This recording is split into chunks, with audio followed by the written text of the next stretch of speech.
WWE replaced one of their champions. To shock, WWE Returns. My review of Monday Night's Raw. And more. I'm Ollie Davis, and this is the WrestleTalk News. Support WrestleTalk! July 4th isn't just the anniversary of that time aliens blew up the White House. That fateful day is also remembered in history by another huge cultural milestone. SmackDown is finally going back to 2 hours. Thank God! Goodbye, 20-minute long in-ring promo segments. You achieved nothing. Who am I kidding? These are Triple H shows. Every episode is going to open with a 20-minute long in-ring promo that achieves nothing. The first episode of the 2-hour era, however, won't be broadcast live. In fact, it's already taken place, following last night's episode of Monday Night Raw. This is why it had the earlier start time of 6 p.m. Eastern, as the 2-hour SmackDown was recorded immediately following it. And that means we already know what happened on the show. So look away now if you want to avoid spoilers, or keep your Mexican geo-block intact. Because we're entering the spoiler room brawl in 3, 2... The new Superman movie's post-credit scene has Ben Affleck as the Joker. Just kidding. Hopefully.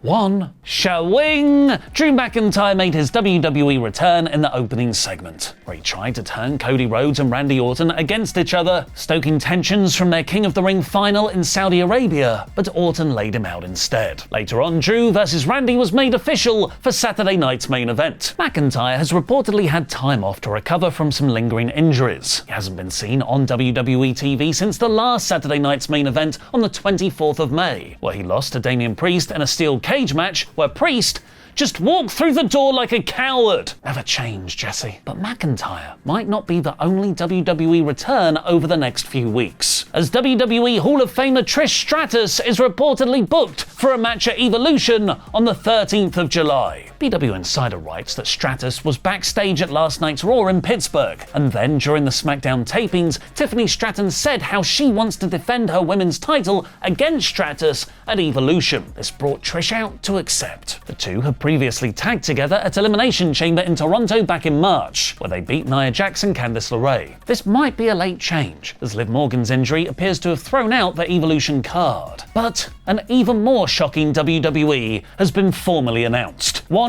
considered unthinkable up until now. Roman Reigns is going to make another WWE appearance in 2025. Oh, slow down, buddy. WWE has officially announced this year's Survivor Series, which is taking place on the 29th of November, and it will again feature the War Games stipulation. And Roman Reigns is featured right at the top of the poster. Wonder if The Rock had to approve all that too. On the 29th of July, Netflix will premiere their latest wrestling series, WWE Unreal. It's promoted as a documentary look behind the scenes at how WWE programming is made, and Triple H promises in the trailer to lift the curtain.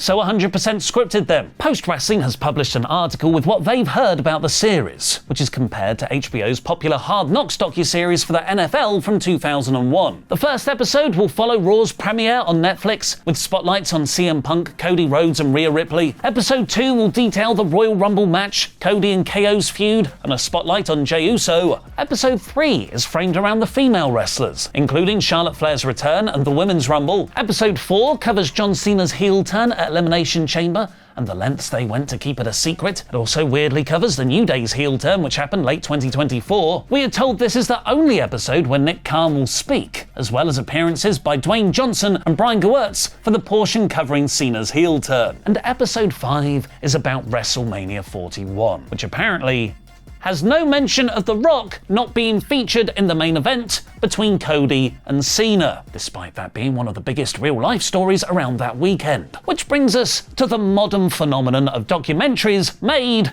by the subjects of those documentaries. Back when I was a film student in the noughties, where documentaries were much more of a niche movie genre, the authenticity of the filmmaker was held very highly. From Michael Moore to Errol Morris, whether you agreed with them or not, you could respect that they were trying to reveal what they believed to be a form of truth. But over the last several years, many celebrities and companies have realised they can co-opt the docuseries form and pass off their version of events as authentic, even when they omit large, controversial parts of their stories, like the David Beckham-produced docuseries About David Beckham for Netflix, and how they showed doctored newspaper headlines to suggest he didn't have an affair. when he did. At best, it's a PR exercise. At worst, it's trying to control the narrative and distort the truth. So while I'm very excited to watch WWE's Unreal, the clue is in the name. It's likely just as not real as the predetermined wrestling matches in the ring, and Post Wrestling's report has a very interesting line to support that. We were informed that The Rock's team did provide notes regarding the episodes in which he appears, which means that just like the WrestleMania 40 documentary, which was heavily delayed reportedly because The Rock didn't like the way he came across, the subjects are getting to choose how they are presented. Post adds that Unreal will mostly follow the wrestlers and matches rather than the writers' meetings, and it started filming at last year's WrestleMania. Another 5 episodes are planned to be released in early 2026, which are being filmed right now. Before I get into my review of Monday Night Raw, here's a clip of our video game channel Control Freaks, which you can watch right after. Calm and stay calm, son. Stay calm, it's just a pool. Remember, if you go in the water, you don't die. It's not how pools work. You just get back out again. Or you accidentally inhale a load of water at Centre Parks and the lifeguard is stood right next to you and they put the wave machine on and you're definitely drowning, but they don't care, they just smile down at you because they think you're having fun. You're a grown man, you're like 35 at this time. You're like, I'm going to drown. And you grab hold of the rope, but it just comes away. This wasn't a nightmare, this was real. It's my own fault for getting too excited about the wave machine.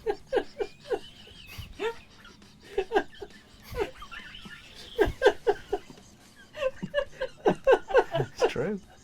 Nearly drowned at Centre Park.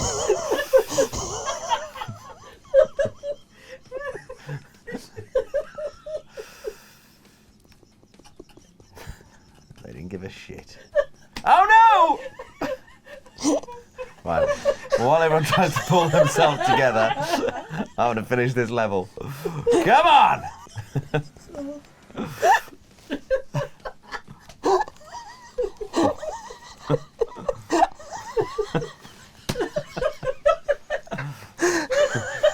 Tickled everyone, didn't it?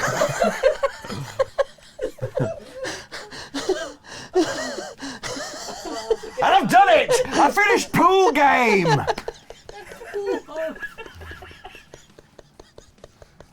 Yes! I finally won the victory over the swimming pool. It's 1-1, Centre Parks. 1-1. In a fitting end to his run on Cultaholic, Adam Pacitti was featured in the opening video package recapping a Saudi Arabia show. It's what he would have wanted. Best of luck in whatever you do next, Pacitti.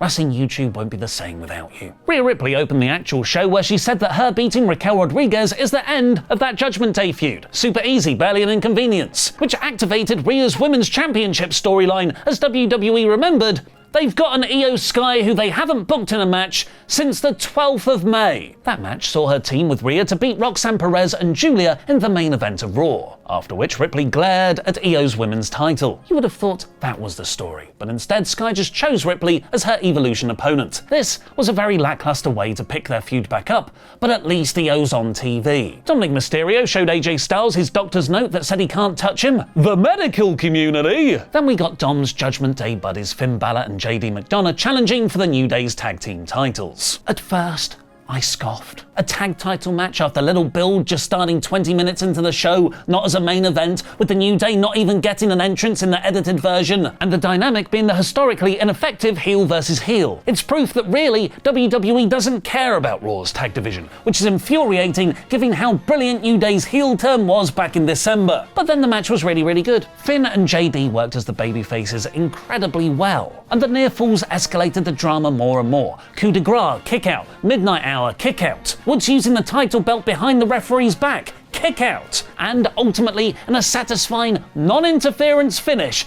JD's moonsault and Balor's coup de grace on Woods made them the new tag team champions. It was a great match, and hopefully it means Raw might care about their tag division now. But this does have a sour note. Yes, I dare be sour, because the New Day's 2025 heel run has been possibly the biggest creative fumble of the year, and this was a limp end to an absolutely nothing reign. Later on backstage, Finn convinced Adam Pearce and Nick Aldis to let Raquel Rodriguez keep her women's tag titles with Roxanne Perez, even though they lost at Night of Champions. And the Authority Bros agreed to replace Liv Morgan on the condition they'll defend them at Evolution against a team from SmackDown, Raw, and NXT. Then Finn got a reluctant Raquel to vote in Roxanne as an official member of the Judgment Day, again replacing Liv Morgan for now. Is there anyone else we need to replace in the Judgment Day? Anyone? No, that's it. There's nobody else who recently went missing from the Judgment Day we need to replace. Chad Gable also needs replacing, as he's unfortunately also been written off with a very real injury. But to American-made surprise, after he left, El Grande Americano walked in, who seemed to have been on that fish oil, because he was a totally different body shape and height. This could be a really great comedy storyline. Hopefully, they make it actually good with developments every week, as I'm starting to think Triple H can't book comedy wrestling outside of the same interference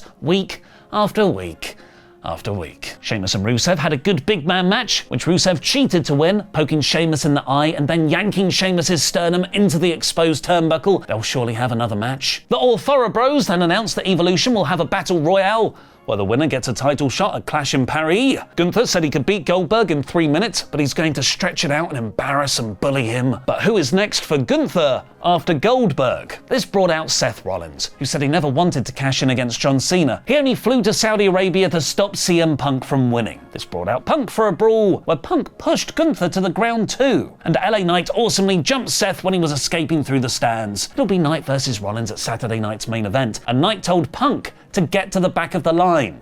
Yeah. Kairi Sane got a video package for WrestleMania 36. Pierce booked Bayley versus Lyra Valkyria when they argued backstage earlier on to crown the #1 contender for Becky Lynch's IC title. With it feeling like they've been building a three-way for the last month, it was unsurprising when they drew with a double pin. They continued to brawl into the crowd afterwards. And the main event was Sami Zayn and Penta versus the Big Brom Boys, after Sami had been jumped by Karrion Kross earlier in the show. They had a really fun main event tag, with Sami perfectly playing the worked-over underdog babyface, and the Bronze got over their reckless inexperience, which Paul Heyman might be starting to fear, as Breakker didn't care about Seth's plan B when they were talking backstage before the match. Bronze only got one plan: smash everything. It sounds like he's going to have sex with everything. I more meant he's just going to break everything. Just gonna smash everything. It worked for him here, as he eventually caught Sami's injured midsection with a spear to win. Jey Uso then made the save to stop them flattening Zayn even further. I really appreciated the wrestling on this episode and the lack of interference finishes. That's the bar. This week's Raw is 75%. Now go watch Sullivan and Dom play the worst video games out there in Control Freaks' bargain bin. Click the video on screen now.